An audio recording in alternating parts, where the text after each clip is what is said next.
बिस्मिल्लाहिर्रहमानिर्रहीम, अस्सलाम वालेकुम। क्या डीएचए मुल्तान की जो प्राइसेस अभी बढ़ी हैं, इन प्राइसेस बढ़ने के बावजूद भी हम डीएचए मुल्तान के अंदर मज़ीद बाइंग कर सकते हैं? क्या डीएचए मुल्तान के अंदर इन प्राइसेस बढ़ने के बावजूद डीएचए मुल्तान में मज़ीद इन्वेस्टमेंट की जा सकती है? क्या डीएचए मुल्तान की जो प्राइसेस हैं वो मज़ीद इंक्रीज़ होंगी? ये आज की जो वीडियो है हम इंशाल्लाह इन क्वेश्चंस के ऊपर करेंगे, चूँकि बहुत सारे जो हमारे क्लाइंट्स हैं, स्पेशली जो परचेज़र हैं, जो परचेज़ करना चाह रहे हैं, उनके ये सवालात हैं। मैं आज इन्हीं क्वेश्चंस पे जो आज की वीडियो और आज मेरा मौजू जो है वो यही है। मेरा नाम ख्वाजा जवाद अहमद है और मैं लाहौर रियल एस्टेट के यूट्यूब चैनल से आपसे मुखातिब हूँ। +92 333 41 77721 ये मेरा कॉन्टैक्ट नंबर है। इस कॉन्टैक्ट नंबर पे आप मुझे रेगुलर भी कॉल कर सकते हैं और व्हाट्सएप से भी रब्ता कर सकते हैं। व्यूज़, अल्हम्दुलिल्लाह डीएचए मुल्तान की मार्केट तकरीबन पिछले एक महीने से जिस अंदाज से बढ़ी है ओवरऑल प्रॉपर्टी, लेकिन स्पेशली डीएचए मुल्तान जितनी वो अंडर वैल्यूड थी और जितनी वो लो प्राइस हो चुकी थी डीएचए मुल्तान की, हम हर वीडियो के अंदर ये बता रहे थे कि डीएचए मुल्तान को परचेज़ कर लीजिए, क्योंकि डीएचए मुल्तान जो है आपको हैंडसम प्रॉफिट देगा।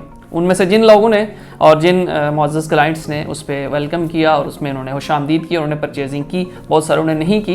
लेकिन आज जो क्वेश्चन मैंने शुरू में किया कि क्या उन लोगों के लिए मज़ीद अपॉर्चुनिटी मौजूद है या नहीं है, इस पे जो है पहली चीज़ तो ये है कि जी बिल्कुल है। डीएचए मुल्तान के अंदर स्टिल आप अभी भी जो इस वक्त प्रेजेंट रेट्स चल रहे हैं उस पर बिल्कुल परचेजिंग आपकी अभी भी बनती है। उसकी क्या वजूहात हैं?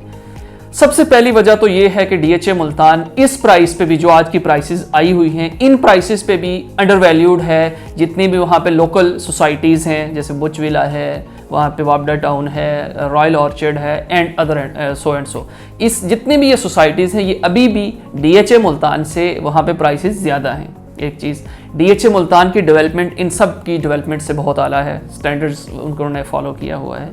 तीसरी चीज़, आपको पता है कि गवर्नमेंट प्रॉपर्टी के लिए और कंस्ट्रक्शन के लिए कुछ एमनेस्टी लाना चाह रही है जो बहुत जल्द जो है वो आ जाएगी। ठीक है, हम ये नहीं कहते कि जो गवर्नमेंट कह रही है 100% देगी, लेकिन अगर वो 20% भी गवर्नमेंट ने दे दी जो एमनेस्टी के अंदर, ये जो चीज़ें चल रही हैं इस मार्केट के अंदर, अगर वो 20% भी गवर्नमेंट ने दे दी तो मार्केट प्रॉपर्टी जो है ये आपको कहीं पे भी जो है वो पकड़ाई नहीं देनी।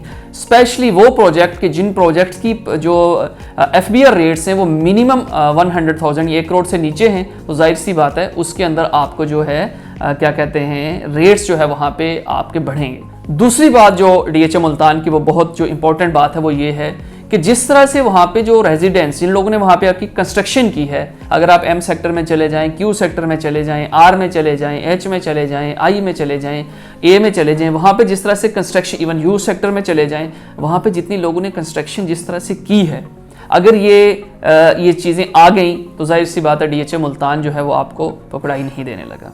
ये जो प्राइसेस आपकी चल रही हैं ये प्राइसेस ड्रॉप नहीं होंगी, ये बात अपने माइंड में रखिएगा। हल्का फुल्का जाहिर सी बात है वो जब आपके पास सेलर ज़्यादा आता है तो हल्की फुल्की चीज़ें चल रही होती हैं, लेकिन ज़्यादातर लोगों का जो फोकस है, स्पेशली जो आपका ओवरसीज़ क्लाइंट है, उसका फोकस ये है कि मार्केट के अंदर जो भी मामला इस वक्त चल रहे हैं हम उसको देखें। बैंक्स का इंटरेस्ट रेट आपको पता है डे बाई डे डाउन हो रहा है और मज़ीद वो डाउन होगा अगले 1-2 माह तक, मार्च तक, माइट भी वो सिंगल डिजिट में आ जाए। जब ये वाला मामला होगा तो आपके फिर लोग जो है वहाँ से निकलेंगे और प्रॉपर्टी में इन्वेस्टमेंट करेंगे। आपके पास ये बेहतरीन अपॉर्चुनिटी है कि डीएचए मुल्तान में इन्वेस्टमेंट करें। घर बनाना चाहते हैं घर भी बना लें, नहीं घर बनाना चाहते तब भी आपके पास बेस्ट अपॉर्चुनिटी है। किन सेक्टर्स में आपको बाइंग करनी चाहिए? पोजेशन में करनी चाहिए, नॉन पोजेशन में करनी चाहिए, 5 मरला में करनी चाहिए, 10 मरला में करनी चाहिए, 8 मरला या कमर्शियल में बाइंग करनी चाहिए, इसके बारे में इंशाल्लाह नेक्स्ट वीडियो में आपको बताएंगे। तब तक के लिए मुझे इजाज़त दीजिए। अल्लाह सोने के हवाले।